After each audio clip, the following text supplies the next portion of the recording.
Hello, everyone. Welcome to episode 48 of Your Take, My Take by John and Jacob. I'm John. I'm Jacob.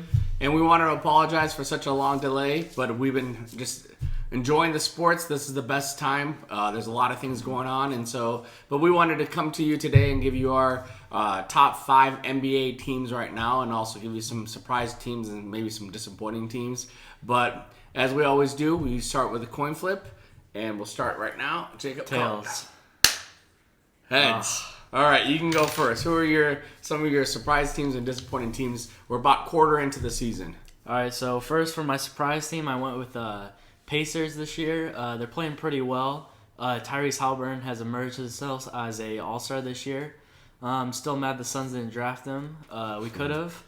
Well, there's a long list of people we could have had, but he's playing very well this year, and this team is very young and playing really well. And for a disappointing team, I put the Hawks. They're 11-10 right now. They traded this year to get another superstar in DeJounte Murray. They're just playing they're really underwhelming, and they should be a pretty good team in the East, but they're playing pretty bad right now. All right, those are some good picks. Yep. All right, so my surprise team that I have for this year is Sacramento Kings. Anytime they're over 500, I think it's a surprise. And so this year, they got rid of some players and actually brought in some good talent around. I think De'Aaron Fox is a fringe superstar player in the NBA. Sabonis is always good, is always a very serviceable big man. And so I think the Kings are actually outperforming them. I just don't know if they can sustain. They go on weird runs where they'll win like 8 in a row, then lose 5 in a row. But the fact that they're competing and they're hard out is a surprising take. My most disappointing team, I'm going to say this regardless if they're winning or not, is the Los Angeles Lakers. Just because I hate the Lakers so much. LeBron has been off and on, and he's not the same LeBron from 10 years ago, even 5 years ago. Anthony Davis, every time he goes to the hole, he's going to get hurt. Pat Beverly's dirty and just not a good player. They're just not a very good team. I know they're only like 2 or 3 games out of 500, but for having LeBron and Anthony Davis, if those guys can stay healthy, they should be a very good team, but they're just not.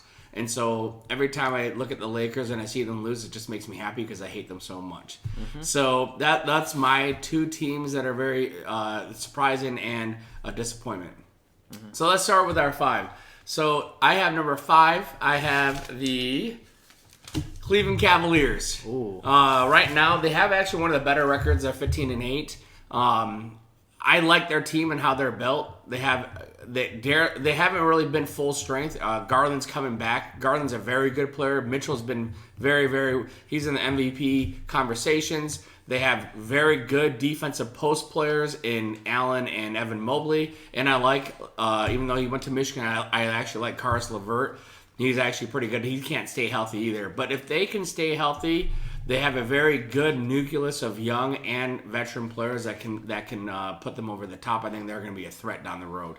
Yeah. For number 5, I have the Denver Nuggets. I think they're playing pretty good this year. When they're all healthy, they're actually a very solid NBA team with Jamal Murray, Michael Porter. Soft. Every single one of those guys are Jokic. Soft. They're always going to play well, but soft. Those two are always going to get hurt because Michael Porter has an 80-year-old back and Jamal Murray always gets hurt. But for right now, they're one of the best teams in the league, and when they're all healthy, they're a very solid team. So that's why I have them at number 5. The only player that's not soft in their team is the Serbian assassin in Jokic. He's the only legit, that guy is not going to back down. And that everyone else, soft. Okay, go ahead. For number 4, I also have Cleveland Cavaliers. They're actually a very good team this year with their backcourt. They have probably one of the best backcourts. And then they have a very good defensive front court in Evan Mobley and Jarrett Allen. This team is just going to be solid. The only question I have is questioning their health. And if we just don't know. But for right now, they're actually pretty good. All right. I like the Cavaliers a lot, as you see. But number 4, I have the New Orleans Pelicans. I actually really like this team. We saw them very up and close and personal when they played last year. We went to a couple of their games in the playoffs against the Suns, and I said they're just very long, athletic, and if Zion can stay healthy, Again, a lot of things is the health, but if Zion can stay healthy, they have enough playmakers and enough length around them to be a legit threat in the West. And so I have New Orleans. I think their record, what is their record right now? It's 14-8. That's a good record, especially in a very competitive West. And so I think they're a threat down the road. For number 3, I have the Milwaukee Bucks. This team is only going to get better as the season goes on because Chris Middleton is coming back. Giannis is the best player in the league, and when the team's fully healthy, they're the best team in the league.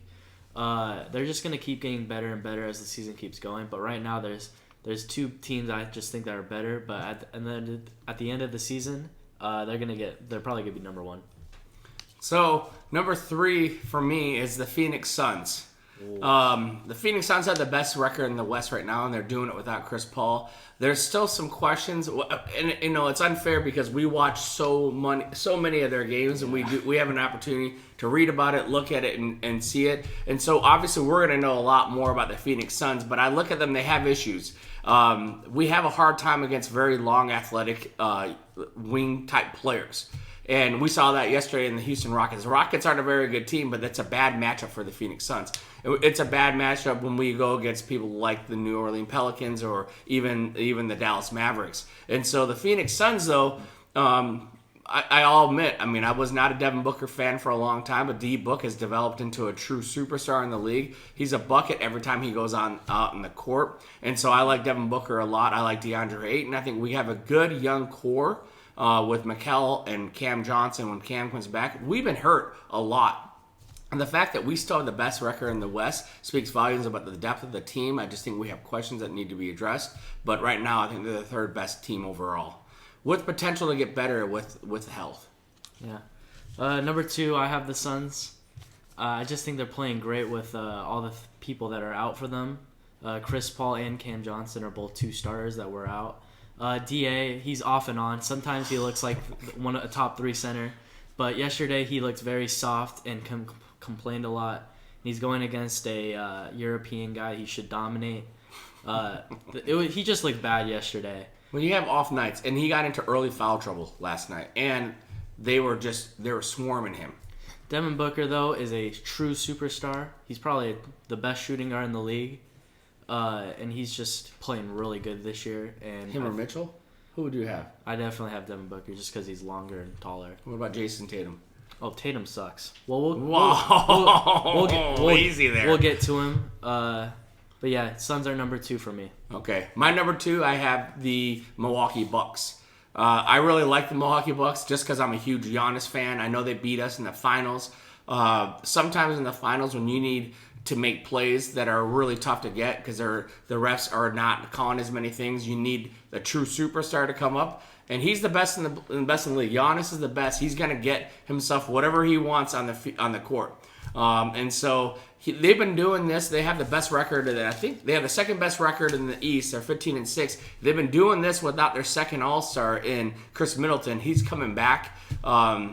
They just have a really good team. Drew Holiday, Chris Middleton, Brook Lopez, Bobby Portis, and Giannis. Those guys a lot, and they have a decent bench. They have a lot of just good pieces, and I think they know how to win. They already are champions, and so I have them at number 2 right now with potential to be number 1 over my eventual pick. Mm-hmm. Who's your number 1? Number 1 is the Celtics for right now. Celtics were very disappointing in the finals, but on the offseason, they did get better. They added, I think, Malcolm Brogdon. Yeah. I think they added him. He's a solid player. I'm just not a huge Jason Tatum fan. Soft? He's very soft, and he went away in the big moments of the finals. I mean, we truly did see the Steph Curry as a superstar, and then Jason Tatum just had off games. Even Devin Booker in the finals, he never went away from the moment. Tatum was a ghost. I mean, Jaylen Brown played better, and Jaylen Brown has a lot of weaknesses. But just right now, I think they're probably one of the best all-around teams of offense and defense. I don't know how their coaching's going, but for right now, they're probably the best in the league.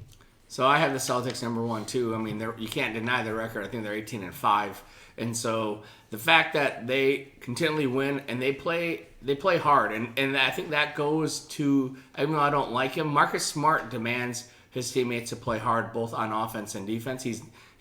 I think he's a liability in the offensive end, but I think the defensive end, he does a great job of quarterbacking their attack. They're probably one of the best defensive teams with him and Grant Williams. Grant Williams is versatile to be able. I don't like him I don't like him. He's a poor man, Draymond Green, but he can guard people, and he does guard people, and they play hard. I can't fault that. I agree with Jacob. Jason Tatum has not proved to me that he can make it in the big moments. I think he's soft. I think he's a wannabe Devin Booker For right now, yes. for right now, but potentially he could be better just because he's longer. He could be, the next Kevin Garnett, Kevin Durant, just because of his size and his ability to score. But I do think the Boston Celtics, this is the best they're going to be. I don't think they're going to be better than this. I think there's other teams behind them that could potentially be better than them because of the fact that their health is coming. They're starting to get players back. But the Celtics are a threat. They went to the finals, and they were pretty good last year. And so I think they're going to be good this year. I just don't think they're going to. Right now, they're number one. I think they could slip by the time the playoffs come around. All right. Well, let us know what you guys think about our top 5 picks right now. I still have great hopes for the Detroit Pistons. I think they're a young, athletic team that's coming up. And so I'm hopeful that they'll be good. But I hope you guys enjoyed episode 48 of Your Take, My Take by John and Jacob. I'm John. I'm Jacob. And we'll see you later.